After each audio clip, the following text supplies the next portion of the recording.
I can't believe I'm even going to answer this question. Roll the intro.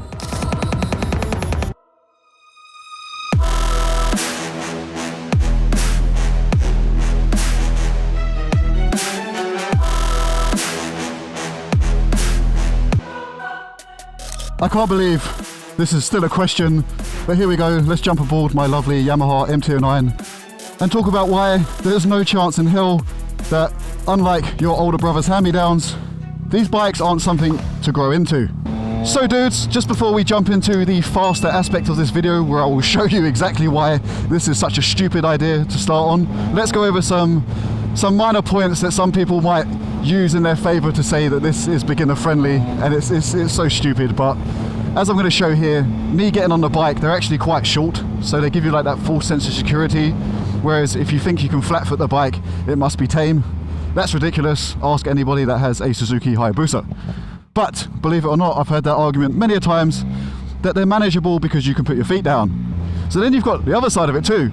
I've heard people say that they have rider modes, D mode 4, or the older ones I believe they were B modes, A and B, whatever it is, who cares. All I'm saying is people say you can get these and put it in rain mode and you'll be just fine. Now, let me tell you something about rain mode. Rain mode may be docile for an MT09, but compared to other bikes, that thing still gets output and boogies. You might think, oh, I'll just put it in rain mode, but let's be honest.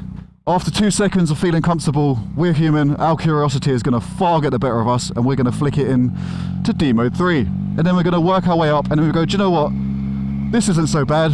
Let's see what D mode 1's about. And let me tell you, D mode 1 pretty much gives you all of the power, but using only half of the throttle. So basically, if you twist the throttle halfway, that is 100%. Now that is designed for you to be on track. The fact I see people riding around like that on the road, to me, is nuts. And that's why you see me in D mode 2.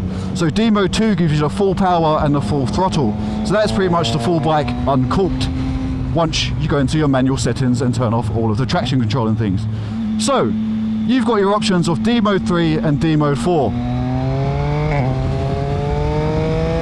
D mode 3 and 4 will still give you full power. They might just take ever so slightly longer to get there. Now that's subjective, because ever so slightly on an MT09 isn't very long. As you'll see, I'm in third gear, 5,000 RPM. It's going to take me absolutely nothing once I get around this corner to twist the throttle. But even then, like, I'm in third gear and I've logged down. I'm right there bogging down in the RPMs. These bikes have that much torque, look. It doesn't care. It doesn't matter whether you're in the power band or not. I tell you what, I'm just going to keep a bit of distance from these cars and give it a bit of give and take as we go, because I'm not going to get a full stretch here to absolutely wind the bike out, but it'll give you a good gist of what I'm on about. And second of all, check out the view. Pretty cool, eh? So that was all forestry and they've completely taken it down. So there you go, there's a small fact. So we're in third gear, 3.5, 4,000 RPM. So let's give it a little bit of oomph when we get around this corner, shall we? And you'll see how ridiculous this bike is. Now pay attention. Let's go first with not even using the whole throttle. Watch how slow I wind this bike on. I probably gave that about a quarter throttle. If that doesn't put it into perspective, I don't know what will. Now I know you guys want to see it in full throttle, which I'll do in a second. But understand that YouTube, compression, video, the smoothing I have on this camera makes it seem a lot slower than it is. I'm telling you, when I twist this throttle, it feels like I'm getting ejected off the back. So, what you've all come for, watch me full throttle this thing in third gear, 5,000 RPM. Let's see what happens.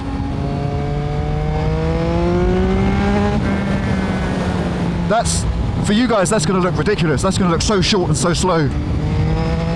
See the front wheel skipping and bumping around? Front's trying to lift up every time I peel out of these corners when I give it some gas. Which for me is no problem. I've been riding for a while, I'm used to this thing. But if you gave me this at 20, 21, 22, 23, 24, 25, even 35, if you gave me this for a first bike, I'm telling you, man, that human, that little instinct to try and figure out what it can do, it'll get you in trouble.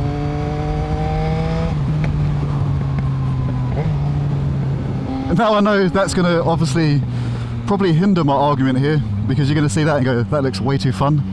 And I'm not going to lie, it is. It's pretty damn cool when you know what you're doing. So anyway, we could talk about power in these bikes all day. That's not the point. But as a bigger brother, what would I suggest? I would suggest getting an MT07 because they're really not that much different off the line for a split second.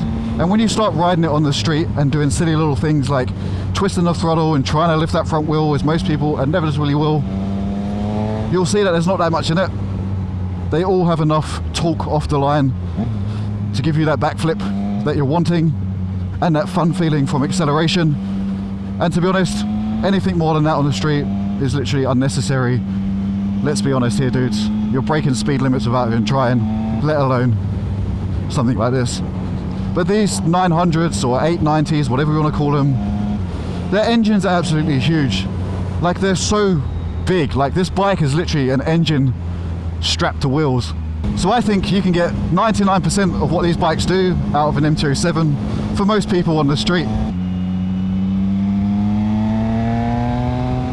However, with all of this being said, I would love to know what you guys think. Like, do you own an MT09? Do you want to get an MT09? Or are you just watching this for entertainment but want to put your input?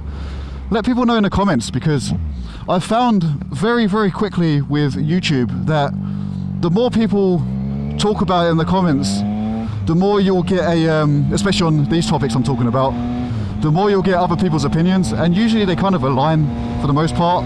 You'll always get like the outliers of the spectrum. You'll get the mental squids who say just go and get the BMW S1000 RR for your first bike, and then you get the super cautious people who'll say start on a bicycle. But for the most of us in that middle ground, we kind of all have the same sort of notion. So if you do have anything to give to add to this conversation that I'm missing, please do so in the comments, because as I say in a lot of my videos, not to be boring, if I can sway someone away from making a bad decision that they will later regret, then I've done my job, even if it's just one person, through making this whole entire channel.